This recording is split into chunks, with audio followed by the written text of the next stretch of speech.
Salut, on se retrouve aujourd'hui pour une nouvelle vidéo et comme vous l'avez vu dans le titre, aujourd'hui je reviens avec un nouveau coup de cœur, mais pas n'importe quel coup de cœur. Là je vais vous parler de mon plus gros coup de cœur manga de cette année 2016. Oui, rien que cela. Il s'agit de la série L'Ère des Cristaux de Haruko Ishikawa et c'est publié chez Glénat dans leur collection Seinen. Il s'agit d'un seinen de genre fantastique science-fiction qui compte 6 tomes, toujours en cours au Japon, et le 6e tome sortira en France le 22 mars. Alors L'Ère des Cristaux est une série qui a débuté en France en janvier 2016 et depuis tout ce temps-là, elle me fait envie et je n'avais pas craqué jusqu'à ce mois de novembre. J'ai dû attendre vraiment de voir pas mal d'articles sur Nostroblog pour finalement me décider à craquer pour la série, puisque à part sur Nostroblog où il y a plusieurs articles à son sujet, je vous mettrai les articles dans la barre d'infos si jamais ça vous intéresse. Ils seront toujours mieux construits que cette vidéo de toute façon. À part sur Nostroblog, je n'avais entendu strictement nulle part d'avis à propos de l'Ère des Cristaux. Alors oui, il y avait quelques chroniques du style Manga News, Manga Sanctuary, mais vraiment aucune vidéo, aucune chose à laquelle je pouvais vraiment me raccrocher, aucune personne autour de moi qui ne l'avait lu et qui pouvait me dire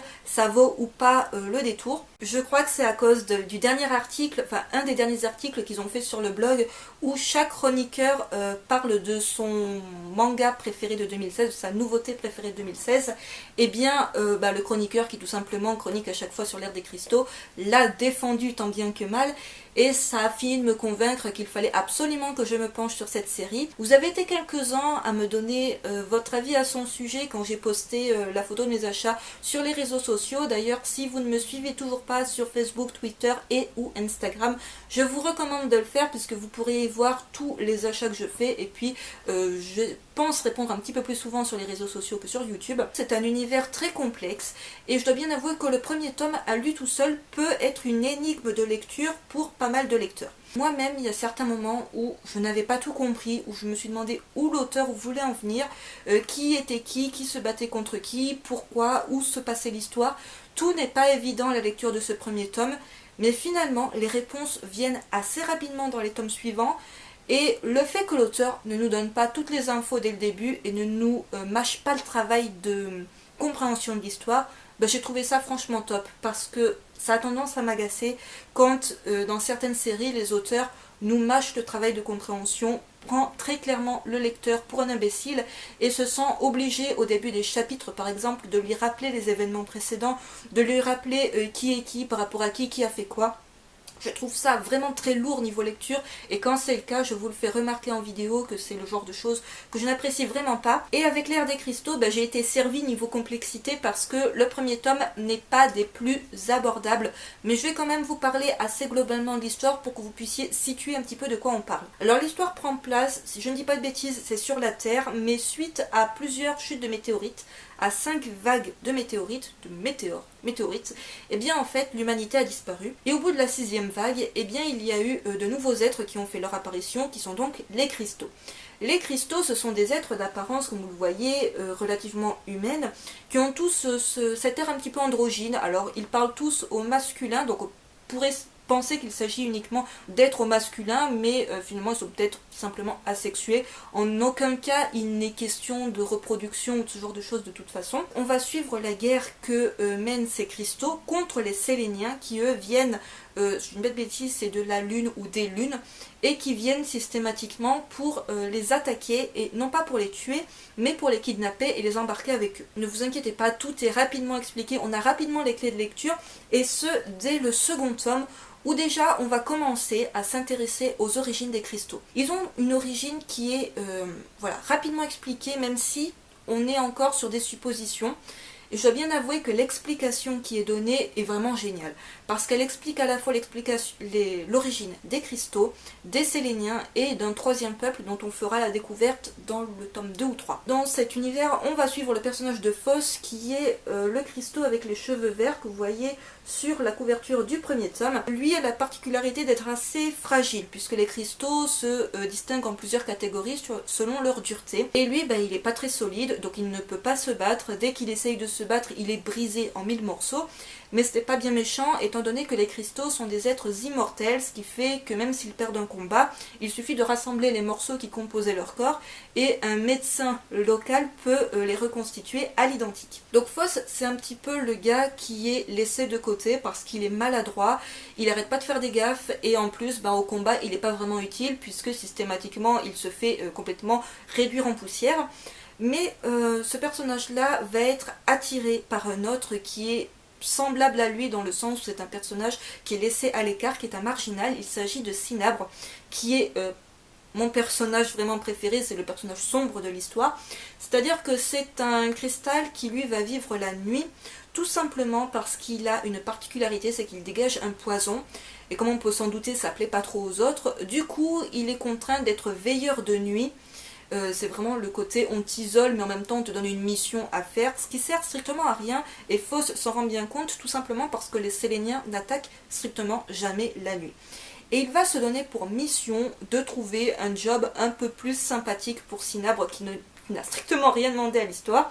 Mais Cinabre en fait va petit à petit s'attacher à Phos, il va l'aider plus d'une fois, lui sauver la vie plus d'une fois. Une relation assez spéciale va débuter entre ces deux personnages. Il n'est pas réellement question d'amour, pensez pas qu'on parte dans un truc, un délire yaoi ou quoi que ce soit, c'est vraiment pas ça, on est très très loin du compte. Mais c'est vraiment une relation que j'ai trouvée très belle parce que c'est deux personnages qui sont complètement laissés à l'écart de la société et qui vont se venir en aide d'une certaine manière l'un l'autre. Dans les 5 premiers tomes, le personnage de Phos va énormément évoluer au fil des différents combats et des différentes personnes qu'il va rencontrer.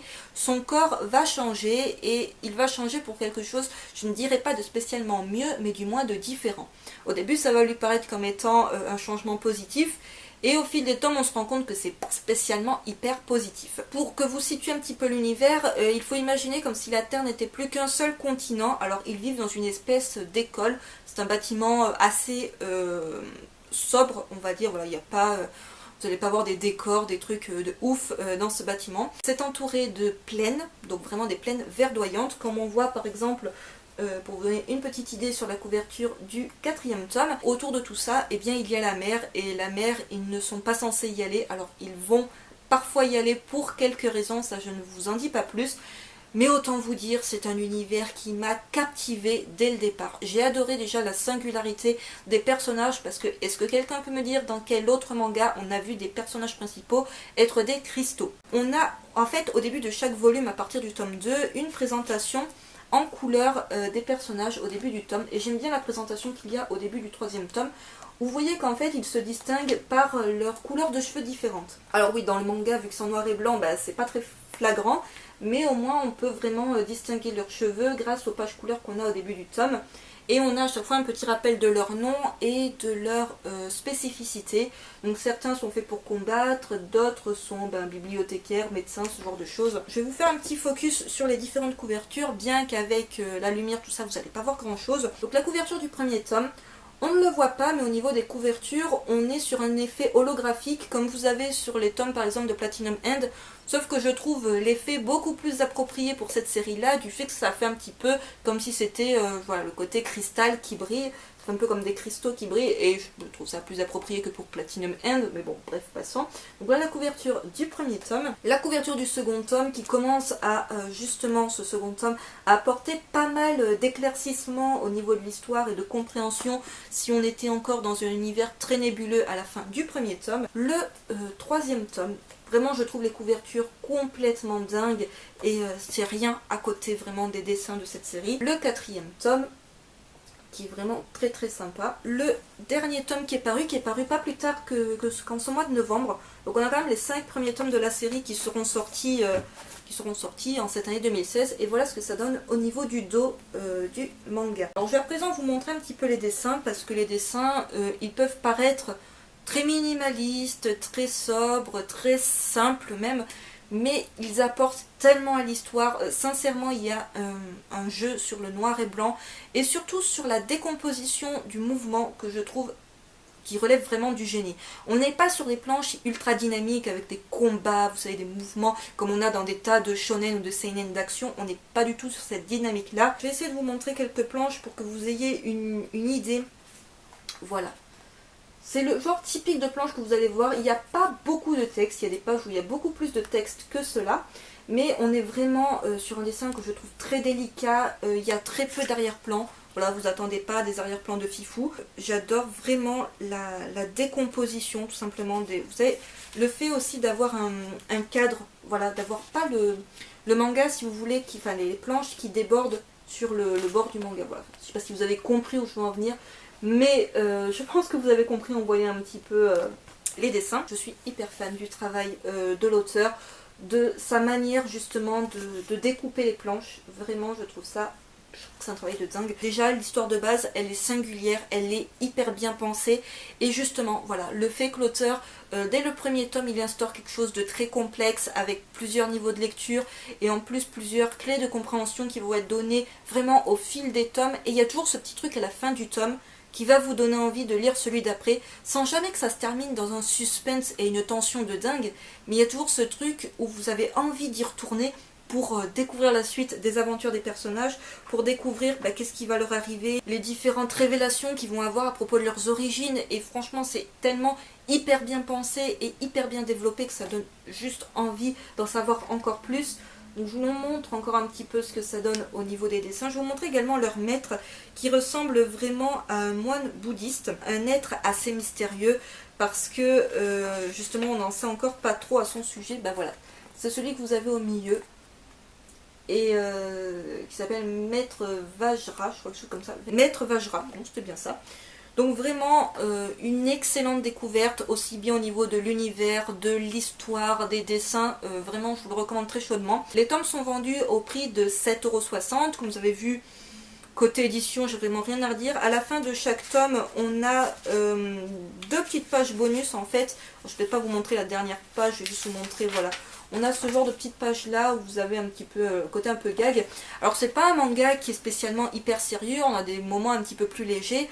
Mais globalement, on est dans une histoire qui est pas spécialement hyper gaie, vous l'aurez compris. Alors je vous mettrai dans la barre d'infos, d'une part, les liens des articles de Nostroblog, d'autre part, un extrait gratuit de ce premier tome, même si j'avoue que l'extrait lui-même, il suffit pas vraiment à rentrer dans l'histoire, et vous pouvez peut-être en sortir en vous disant, j'ai pas spécialement compris ce qu'il y avait dans cet extrait. Je vous mettrai également le trailer façon anime qui a été fait. Alors il n'y a pas d'anime de prévu, sachez-le, ne cherchez pas un anime, l'ère des cristaux, cela n'existe pas. Mais c'est un trailer qui a été fait comme si justement ça lançait la série mais version animée.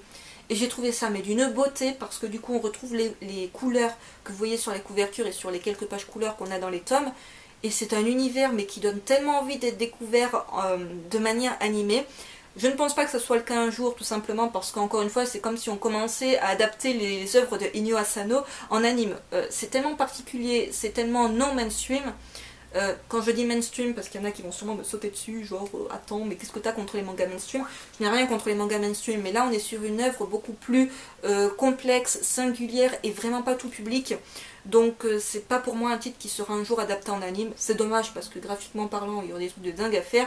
Mais finalement tout le travail, comme je l'ai dit, du noir et du blanc de l'auteur est tellement important et apporte tellement de sens à l'histoire que finalement même si on reste sur le noir et blanc, c'est pas plus mal. Donc vraiment, vous l'aurez compris, c'est une excellente découverte que je vous recommande très chaudement. Vraiment, ne vous arrêtez pas à la complexité du premier tome. Oui, de prime abord on peut se dire mais moi je comprends pas où l'auteur peut en venir, mais il faut faire l'effort de compréhension. Et je sais que certains ne recherchent pas ça dans une lecture, ils ont envie de lecture pas prise de tête. Et je suis la première à aimer les lectures qui ne sont pas prises de tête quand j'ai envie juste de me détendre.